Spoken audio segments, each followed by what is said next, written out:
What's up, everyone? So in this video, I'm going to be talking about the number one rule for supply and demand that completely transformed my trading. This is literally what took me from an unprofitable to a profitable trader. This simply just leveled up my trading when it comes to supply and demand. So before we get further into the video, let me just give you guys a simple explanation on what supply and demand zones are. Supply zones are areas on a chart where selling interest exceeds buying interest, which typically ends up leading to price reversals or declines at that level. Now, demand zones are completely opposite. That's areas where buying interest surpasses selling interest, which often results in price increases from that level. Now, that is just a simple way of explaining supply and demand. In this video, you're going to see those levels of supply that I'm talking about that we mark out and where we sell from.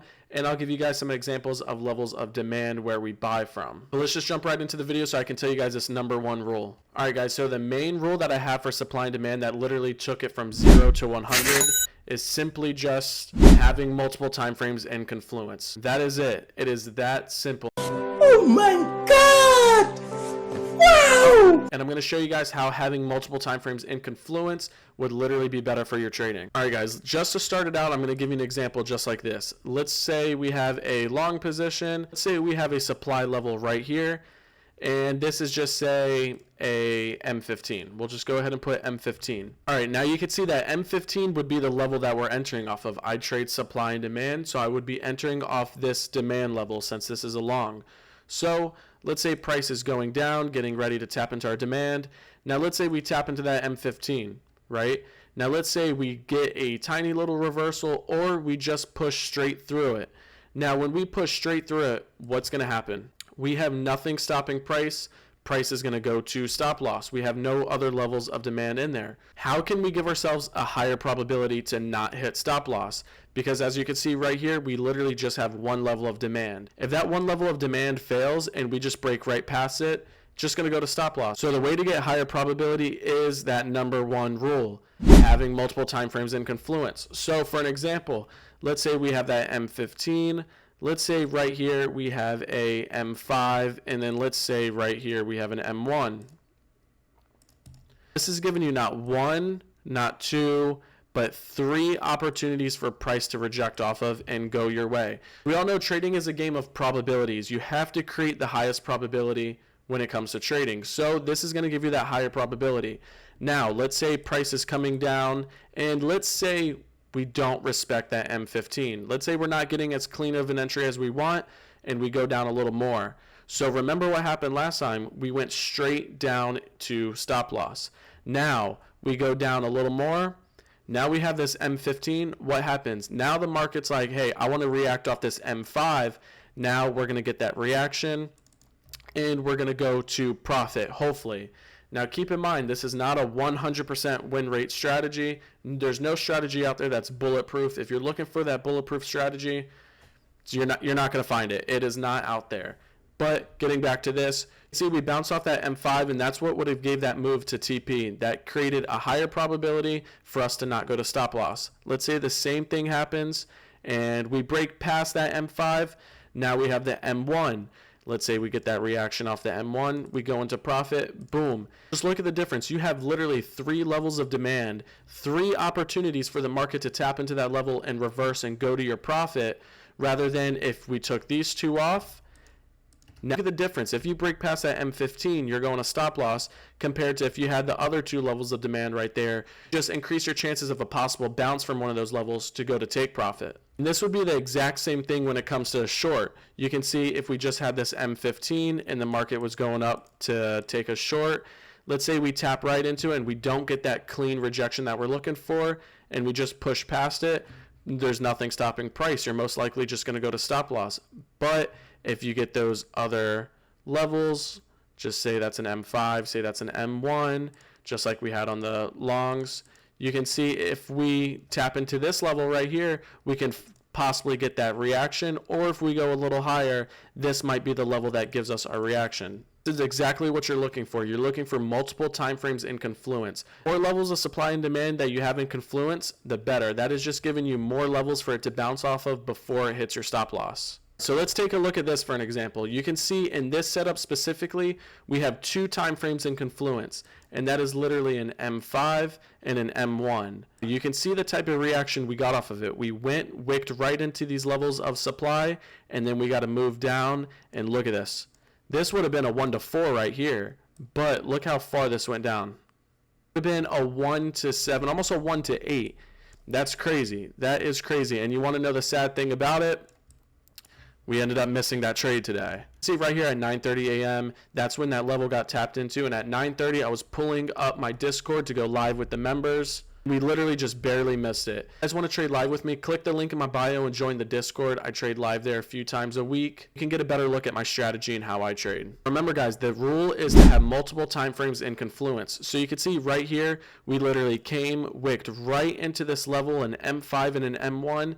And look at the rejection we got off of it. We wouldn't have taken much drawdown whatsoever, and look at the move that we got off of it. Now keep in mind we did have red folder news at 10 o'clock. That is a reason why we got a big move you can see right here. But just look at the rejection from this level. If you trade supply and demand, you obviously should know this, but for the people that don't trade supply and demand, when you're marking your supply and demand levels out, you're marking the bottom of the previous contrary candle to the push down. So for example, right here, you can see this is that previous contrary candle, then we had a push down. When it comes to demand, you're going to be marking that previous contrary candle to the push up. So right here, you would be marking. If you want a better look at that, just go ahead and look at my other YouTube videos. I talk more about my strategy and how to mark supply and demand. You can just see right here, we got that clean rejection off that level right there. I'm going to go ahead and show you guys another example of a supply that had 2 levels in confluence as well. Alright guys, so here's that other example of that supply level I was mentioning. You can see we have an M5 and we have an H1 marked out right here. Let's look at it on the H1 time frame.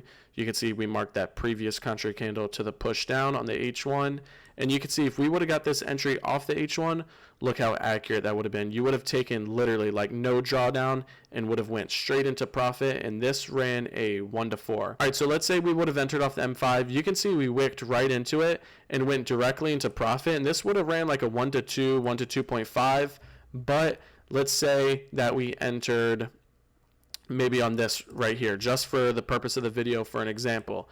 So let's say price is going up, reaching our level. Notice how we didn't really respect that M5 perfectly. We wicked past it, but notice how we wicked all the way into that H1, and then we got that move down. Remember, like I mentioned earlier, multiple time frames in confluence is giving you more levels for the market to possibly reverse and go your way. If the H1 wasn't right there, price could have kept pushing to the upside and could have went straight to stop loss, but we had a level of supply stopping it. It wanted to stop at that H1. You could see it tapped right into it, and that's what started giving us that push down. You can see this candle closed right here, and then we just started going bearish, and then this ran all the way a 1 to 4. Look how price came all the way back up. And it's not a coincidence, guys. Look how we came all the way back into that H1, literally tapped that H1 perfectly to the T, got a reversal down, and went all the way down to here, guys. Look how it bounced off those levels perfectly. We had a little bounce right here again off that M5. Then it wanted to come up, not fully respect that M5, tap right into that H1. That's what gave us that move. If this H1 wasn't here and we wouldn't have went to stop loss right here, you would have most likely went to stop loss on this one right here. But that H1 was here to stop the market and give us that push down that we needed. Now that is just an example of 2 time frames. The more time frames in confluence, the better. If I see a setup with like 4 time frames in confluence, I'm definitely taking that. That's usually an A+ setup for me. I've been trading this strategy for a while now, all my time journaling and just forward testing, back testing this strategy. I've noticed a huge difference when it just comes to even entering off a setup that has 2 time frames in confluence compared to a setup that only has 1. I've noticed that when I have multiple time frames in confluence, my winners are bigger and my win rate is higher. Compared to when I've entered off 1 time frame setups in the past, I have a higher probability of going a stop loss, and I've noticed my winners aren't as big when they do run. But that is an example right there. You can literally see how the market stopped right at that H1 and we got the reversals. Now I'm going to go ahead and show you guys another example on a level of demand. All right guys, here's a perfect example of a demand level that has 3 time frames in confluence. So you can see we have an M15, an M5, and an M1. Now notice this M5 level that we have marked out is marked at the tip of this candle right here. Let's go ahead and go to the M15. and you can see that the M15 is marked at the tip of this candle. Now keep in mind, you mark the top of the previous contrary candle when it comes to demand, and you mark the bottom previous contrary candle when it comes to supply. So let's go ahead and look at this. You can see price was coming down. We were approaching that level.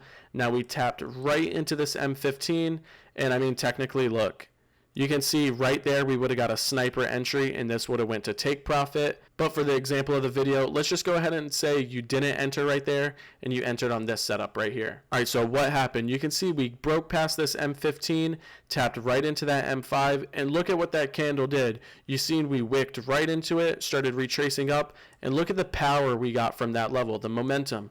We just kept going up and up and up. You can see it went all the way to here. We would have came down and then wouldn't have been nowhere near break even, and look how high the market went. So you can see this level right here delivered the momentum that we were needing. We broke past that M15. What would have happened if that M5 or M1 was not there? We possibly would have just broke past it and went to stop loss, but we had that M5 and M1 right there. Now in this case, we did not tap into that M1. That's even better for us, but it was there as backup. If this M5 wasn't right there, we probably would have went to this M1 and did exactly what we did at this M5 right there at the M1. This is literally a prime example of just showing you guys why you need to have multiple time frames in Confluence. If it wasn't for this M5 right there, we probably would have went to stop loss, but that momentum we got from right there is just perfect. That is literally a perfect example to show you guys. We wicked right into it, got that momentum. You can literally see the momentum in that candle after we wicked into it, and then look at the momentum from there. We literally just went bullish. That is a perfect reversal off that level, and that is why you need multiple time frames in Confluence. Before I end the video, let's just go ahead and do a quick little recap. A supply zone is an area on a price chart where selling interest exceeds buying interest, which usually leads to price reversals or declines. And a demand zone is an area where buying interest surpasses selling interest, which often results in price increases. And remember guys, the main rule for supply and demand that completely transformed my trading was having multiple time frames in Confluence. Go ahead and back test, forward test this, whatever, and let me know what your guys' thoughts are in the comments down below. Like I said earlier in the video, this is not a 100% bulletproof strategy. There's not one of those out there. Losses are normal. You just need to manage risk and you will be fine. I know for me personally though, this strategy has brought my win rate up. I have bigger winners. It has overall been a game changer when it comes to my trading. This is the same exact strategy that has gotten me funded with multiple prop firms. I've received multiple payouts. But if you guys have any questions or you guys want to know anything, make sure you leave a comment down below. If you guys like the video, make sure you leave a like and subscribe. I'm trying to get to 1,000 subscribers. We're only at like 22 at the making of this video. And if you guys want to learn more about the strategy, maybe see it more in depth, and you want to trade live with me, make sure you click the link in the description below and you can join my Discord straight from there. If you guys want to follow me on Instagram, it's at OAlexZ. And you can also click the link in the bio. My Instagram will be there as well. So I hope you guys enjoyed the video. Make sure you leave a like, comment, and I'll see you guys in the next one. Peace.